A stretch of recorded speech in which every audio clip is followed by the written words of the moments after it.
Hello everyone, कैसे हैं आप सब। आई होप सब अच्छे होंगे। मैं CS मनीष सचदेव हाजिर हूं आपके सामने फिर से फास्ट प्रोफेशनल एकेडमी के डिजिटल प्लेटफॉर्म पे।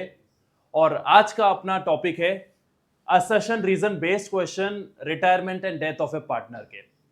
फिर से मैं आपको बता रहा हूं, ये बहुत ही अपनी ताकतवर सीरीज है और आप बहुत जल्द टॉपर बनने वाले हो। क्यों? क्योंकि यही वो चीज है जो टॉपर को टॉपर बनाती है। और दो बच्चों में कंपैरिजन जब होता है तो यही वो चीजें हैं जिसपे दूसरे बच्चे को एडवांटेज मिलता है। तो आप देखिएगा क्वेश्चंस को, बने रहिएगा लास्ट तक, आपको बहुत मजा आएगा। मैं स्टार्ट करता हूं क्वेश्चन नंबर 1। क्वेश्चन नंबर 1 में क्या बोला गया है? Retirement of a partner result into dissolution of partnership. बिल्कुल सही बात बोली सर। यहां पर अगर आपका रिटायरमेंट हो रहा है तो इन केस ऑफ रिटायरमेंट आप लोगों का जो डिसोल्यूशन ऑफ पार्टनरशिप है वो भी हो जाएगा। बिल्कुल सही बात है, आपकी डिसोल्यूशन ऑफ पार्टनरशिप होगी and a new partnership among the remaining partners come into existence. बिल्कुल सही बात बोली, नई पार्टनरशिप वापस से आपके सामने आ जाएगी। पहले रेशो क्या था और बाद में क्या है वो सब डिसाइड कर लेंगे। पहले कम पार्टनर थे, अब ज्यादा है, लेकिन रिटायरिंग में हमेशा क्या होता है, पहले ज्यादा थे अब कम हो जाएंगे। ओके, एंड डेथ में भी retirement of a partner results into reconstitution of partnership. बिल्कुल सही बात बोला, आपकी पार्टनरशिप रिकंस्टिट्यूशन में रिकंस्टिट्यूट हो जाती है। क्यों? क्योंकि पहले जो शेयर होता है पार्टनर्स का वो अब चेंज हो जाता है, और पार्टनर्स का शेयर चेंज हो जाता है तो वो रिकंस्टिट्यूशन ऑफ पार्टनरशिप भी कहलाता है। तो अगर मैं इसकी लिंकिंग देखूं तो दोनों में लिंकिंग भी आ रही है, दोनों करेक्ट है और आपका ऑप्शन हो जाएगा A. Both A and R correct and R correctly explains the A. Now question number 2। Question number 2 में क्या बोला गया है देखिएगा। In the event of retirement of partner, बात करें रिटायरमेंट की, combined share of profit of the remaining combined share of the profit of remaining partner will increase. बिल्कुल सही बात बोली, जो पार्टनर चला जाता है, अगर रिटायरमेंट में पार्टनर जा रहा है तो जो उसका शेयर है वो रिमेनिंग पार्टनर लेंगे। अब वो डिपेंड करेगा एक ले रहा है, दो ले रहे हैं या फिर सबके सब मिलके ले रहे हैं, वो अपनों को नहीं पता। लेकिन जब आप कंबाइंड रेशो निकालोगे सबका तो हमेशा आपको ज्यादा ही मिलेगा। तो यहां पर ये जो असर्शन है आपका बिल्कुल करेक्ट है। अब आगे देखते हैं क्या बोला गया। combined share of profit of the remaining partner increases because they will acquire the profit share of the retiring partner। बिल्कुल सही बात है सर, वो जो पार्टनर रिटायर हो चुका है उसका शेयर अब एडवांटेज के रूप में पुराने पार्टनर्स को मिल जाएगा, और पुराने पार्टनर्स को अगर रेशो मिल जाएगा तो वो पार्टनर्स के लिए एडवांटेज रहेगा, उनका कंबाइंड रेशो इंक्रीज हो जाएगा। अब अगर मैं इन दोनों की लिंकिंग देखूं तो ये दोनों लिंक भी कर रहे हैं और दोनों करेक्ट भी हैं। और इसमें जो ऑप्शन आपको दे रखा है, ए वाले में दे रखा है नॉट और बी वाले में दे रखा है यस। तो both A and R are the correct and R is the correct explanation of A. I hope आपको समझ में आ रहा होगा। अब मैं जल्दी से बढ़ूंगा क्वेश्चन नंबर 3 पे। देखिएगा क्वेश्चन नंबर 3 क्या बोला गया आप लोगों को। A B C D are partners, चार पार्टनर्स दे रखे हैं आपको क्वेश्चन में। डी सन, अब क्या बोला है, डी का बच्चा will automatically become the new partner in case of D death. नहीं सर, ऐसा कैसे? आपके घर का बिजनेस है क्या, HUF है क्या कि भाई उसकी डेथ के बाद उसका बच्चा उसकी गद्दी पे आ जाएगा? नहीं, ये पार्टनरशिप है। और पार्टनरशिप में अगर किसी को भी एडमिशन देना है तो सारे के सारे पार्टनर्स की कंसेंट बहुत जरूरी है। तो ये वाला ऑप्शन बिल्कुल गलत है। अगला देखना, D son will become the new partner only if majority, यहां पे वर्ड दिया हुआ है majority of the remaining partners agrees to admit him into partnership. नहीं सर, मेजोरिटी से काम नहीं चलेगा, आपको हर एक से सबसे कंसेंट लेनी पड़ेगी और उसके बाद ही उसको नए पार्टनर को एडमिशन देना पड़ेगा। तो यहां पर दोनों रॉन्ग है, और दोनों रॉन्ग होता है तो आपका असर्शन रीजन बहुत इजी हो जाता है, both A and R are wrong. अब बढ़ता हूं क्वेश्चन नंबर 4 पे। आप देखिएगा क्वेश्चन नंबर 4 क्या बोला गया आपको। In case of retirement partner goodwill is credited to all partners account in old ratio. यहां पर ये थोड़ा सा पॉइंट टेक्निकल है। क्या टेक्निकल बोल रहा है? ये बोल रहा है कि सर जितनी भी आपकी चीजें हैं, क्या बोल रहा है, गुडविल को क्रेडिट करो और पार्टनर्स को डेबिट करो, है ना। Goodwill is credited to all the partners capital account. No sorry, यहां पे क्या बोल रहा है ये बता दो आपको, एंट्री देखना क्या बोल रहा है। ये बोल रहा है कि आपको जो करना है, एंट्री पास करनी है, goodwill account debit to A, to B और टू सी। देखिए यहां पर गुडविल का अमाउंट तीनों में क्रेडिट हो रहा है, और यहां पर भी ये बोला goodwill is credited to all the partners in old ratio. अच्छा, अगर सर आप ऐसा कर रहे हो, ये वाली एंट्री पास कर रहे हो, इसका मतलब आप गुडविल को बुक्स में रेस कर रहे हो, और अगर गुडविल को बुक्स में रेस कर रहे हो तो अकाउंटिंग स्टैंडर्ड 26 को वॉयलेट कर रहे हो। अकाउंटिंग स्टैंडर्ड 26 क्या बोलता है कि आप गुडविल सिर्फ और सिर्फ self purchase goodwill he books of accounts में लिख सकते हो, सेल्फ जनरेटेड गुडविल आपको कभी भी नहीं लिखनी है। तो ये जो असर्शन हो गया आपका बिल्कुल गलत है। आगे बढ़ते हैं, क्या बोला गया? इन case of retirement of a partner his share of goodwill, retirement हो गया पार्टनर का, सही बात है, उसका जो गुडविल का शेयर है is credited to retiring partner capital and debited to continuing partner, बिल्कुल डेबिट होता है in the sacrificing ratio. Sir ये पॉइंट इसने गलत बोल दिया। आप क्वेश्चन इतना अच्छे से रीड करना, क्योंकि क्या हो रहा है स्टार्टिंग से यहां तक मेरे को लग रहा है देर वर्ड तक कि ये पूरा क्वेश्चन सही है, लेकिन सैक्रिफाइसिंग रेशियो आते ही पूरा का पूरा रीजन गलत हो गया। तो क्योंकि वो हमेशा डिस्ट्रीब्यूटर था आपका किसका? गेनिंग रेशियो में, है ना। तो गेनिंग रेशियो वर्ड होता तो ही मैं रीजन को करेक्ट मानता, लेकिन यहाँ पे गेनिंग रेशियो की जगह दिया हुआ है सैक्रिफाइसिंग रेशियो, तो दोनों के दोनों गलत है। यहाँ पे असर्शन भी गलत है और रीजन भी गलत है, तो असर्शन और रीजन गलत है, ऑप्शन हो जाएगा आपका D, both A and R are wrong. Now question number 5 देखिए, क्वेश्चन नंबर 5 में क्या बोला गया आपको? At the time of retirement the retiring partner is entitled to his share of general reserve, बिल्कुल मिलता है, and credit balance in profit loss account, बिल्कुल सही बात है, उसको उसके शेयर का जर्नल रिजर्व भी मिलेगा, profit and loss account credit balance भी मिलेगा। सर ये profit loss account credit balance क्या नाम होता है, क्या होता है, हमें बताइए। Profit and loss credit balance मतलब वो प्रॉफिट होता है जो कि फर्म ने पार्टनर्स में अभी तक डिस्ट्रीब्यूट नहीं किया है। In short it is an undistributed profits. और यही अगर आपको डेबिट बैलेंस गिवन है तो डेबिट बैलेंस आपका शो होता है एसेट्स में, और उसका मतलब ये होता है कि सर वो लॉसेस है जो कि पार्टनर्स ने पार्टनरशिप ने अभी तक पार्टनर्स के कैपिटल में चार्ज नहीं किया है। अब बढ़ते हैं आगे, पहला वाला सही है, रिटर्निंग पार्टनर इज नॉट, अब वर्ड दे रखा है नॉट, ध्यान रखना यहां पे दे रखा है not, to share general reserve, बिल्कुल नहीं सर बात, उसको मिलता है, and credit balance in profit loss account since he get share of goodwill, sir goodwill का इनसे कोई लेना देना नहीं है, उसको जर्नल रिजर्व देना ही है, प्रॉफिट एंड लॉस देना ही है, चाहे गुडविल का हिस्सा मिल रहा हो या ना मिल रहा हो, इससे कोई फर्क नहीं पड़ेगा, क्योंकि गुडविल अलग चीज है और ये अलग चीज है।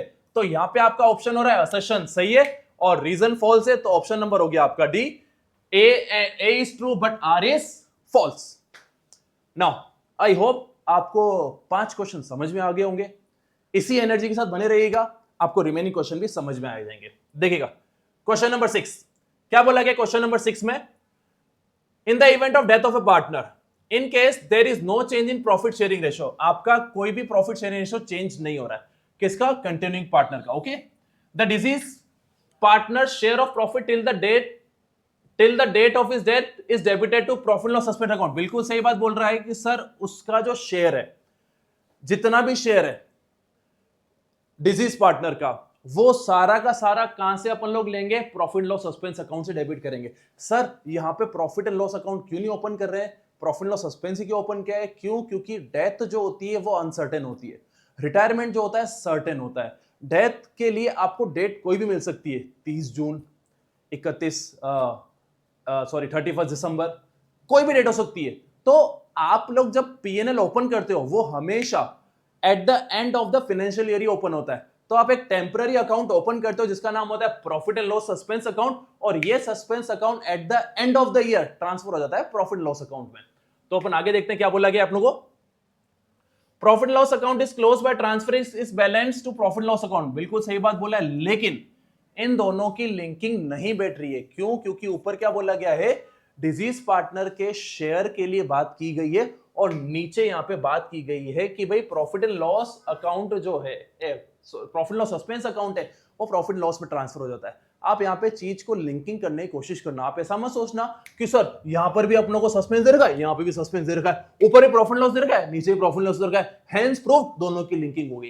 बेटा यहाँ पे जो मेन एम्फेसाइज कर रहा है ना, वो बात कर रहा है कि कंटिन्यूइंग पार्टनर जो है ना, डिजीज पार्टनर जो है ना, उसका share of profit till the date debit होगा प्रॉफिट लॉस सस्पेंस अकाउंट में, और यहाँ पे बात कर रहा है पार्टनर की, और यहाँ पे बात कर रहा है इसमें ट्रांसफर करने की। तो दोनों तो ऑप्शन सही है, लेकिन यहाँ पे कोई लिंकिंग नहीं है, और लिंकिंग नहीं है तो आपका ऑप्शन नंबर हो जाएगा B, both A and R are correct, and R does not correctly explains the A.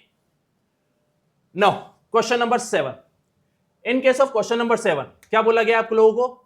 Eight the time of retirement of partner loss on revaluation is debited to capital of remaining partners in their old ratio. अब देखा यहां पे word use किया गया remaining partners, लेकिन ये absolutely wrong है। क्यों? क्योंकि वहां पे आपके आएंगे ऑल पार्टनर्स, यहां पर रिमेनिंग पार्टनर्स की बात नहीं हो रही। अगर रिवोल्यूशन में कोई भी प्रॉफिट या लॉस होता है तो वो सारे के सारे पार्टनर बियर करेंगे, वो भी ओल्ड रेशियो में। तो मैं बोलूंगा ये असर्शन आपका बिल्कुल गलत है। अगला, at the time of retirement of partner gain on revaluation is credited. Gain बोल रहा है, gain on revaluation is credited to all the partners. देखिए यहां पर बिल्कुल करेक्ट दे रखा है, ये रीजन आपका सही है। जल्दबाजी में रिमेनिंग और ऑल ये बच्चों को कंफ्यूज कर देता है और वो लोग अपना ऑप्शन इस अकॉर्डिंग सिलेक्ट कर लेते हैं। तो प्लीज आप कॉन्सेंट्रेट होकर पढ़ना। क्यों? क्योंकि असर्शन रीजन मतलब ही होता है कि how effective you are concentrating on the question. Okay, तो यहां पर आपका असर्शन रॉन्ग है, तो असर्शन रॉन्ग है तो मैं ऑप्शन नंबर सिलेक्ट कर लूंगा D, A is false but R is true. 7 question हो चुके हैं और देखो कितना जल्दी हो रहा है, कितना फटाफट हो रहा है और कितना इजी हो रहा है। आप देखिएगा अगला क्वेश्चन, क्वेश्चन नंबर 8, बहुत अच्छा क्वेश्चन है।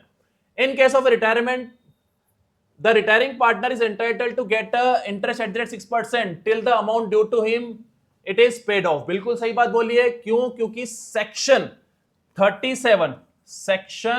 37 of Indian partnership act, Indian partnership act 1932 बोलता है अनटिल एंड अनलेस आपके इसमें कुछ भी मेंशन नहीं है, amount due to retiring partner if not paid you have to pay interest of rupees covering interest at the rate 6% per annum. Okay, तो ये बिल्कुल सही बोला गया है। अब अगला मैं पढ़ता हूं क्या बोला गया है।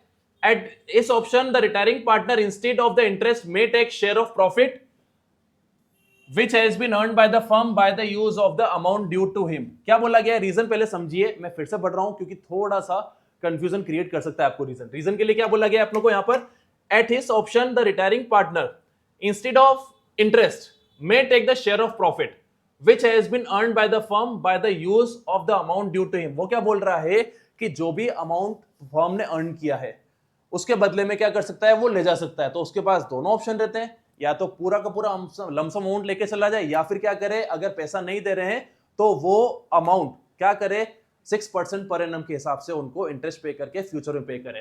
तो ये भी ऑप्शन सही है, ये भी ऑप्शन सही है और दोनों में आपकी लिंकिंग भी आ रही है। तो यहां पे ऑप्शन हो जाएगा आपका A, both A and R are correct and R is the correct reason of A. Now question number 9, question number 9 में क्या बोला गया है, amount due to retiring partner is always transferred to his loan account bearing 6% per annum। Sir 6% तो act बोलता है, बिल्कुल सही बात है, लेकिन ये जो ऑलवेज वर्ड है वो गलत है। क्यों? क्योंकि अगर पार्टनरशिप का पैसा है तो आप पैसा दे दो ना। आपके पास दो ऑप्शन रहते हैं, या तो पैसा दे दो या फिर अमाउंट लोन अकाउंट में ट्रांसफर कर दो। अगर सिर्फ और सिर्फ लोन में ही ट्रांसफर हो रहा होता तो ये असर्शन सही होता, ऑलवेज वर्ड नहीं आ सकता, इट मे ट्रांसफर। ओके, तो यहां पर ये तो गलत है। आगे क्या बोला गया, amount due to retiring partner may be paid immediately और later in installment with agreed rate of interest. बिल्कुल सही बात बोली है, यहां पर वो पेमेंट कर भी सकता है और एग्रीड रेट पे इंटरेस्ट के लिए डिमांड भी कर सकता है। अब यहां पे आपका असर्शन है रॉन्ग और आर इज करेक्ट, तो इसका ऑप्शन नंबर हो जाएगा आपका D, A is incorrect but R is correct. तो जल्दी से खत्म करते हैं इसको अपन। क्वेश्चन नंबर 10, क्वेश्चन नंबर 10 में क्या बोला गया है, on the retirement of a partner if retiring partner is paid in the excess of total amount due to him such excess treated as a share of goodwill। बिल्कुल सही बात बोली है कि अगर सर उसका शेयर जो बन रहा था, फॉर एग्जांपल 1 लाख रुपीस बन रहा था, 1 लाख की जगह पार्टनरशिप ने उसको पेमेंट किया है 1,50,000 का, तो that excess 50,000 is treated as goodwill. Okay, क्या ट्रीट करेंगे अपन उसको, गुडविल ट्रीट करेंगे, और ये बिल्कुल आपका करेक्ट है।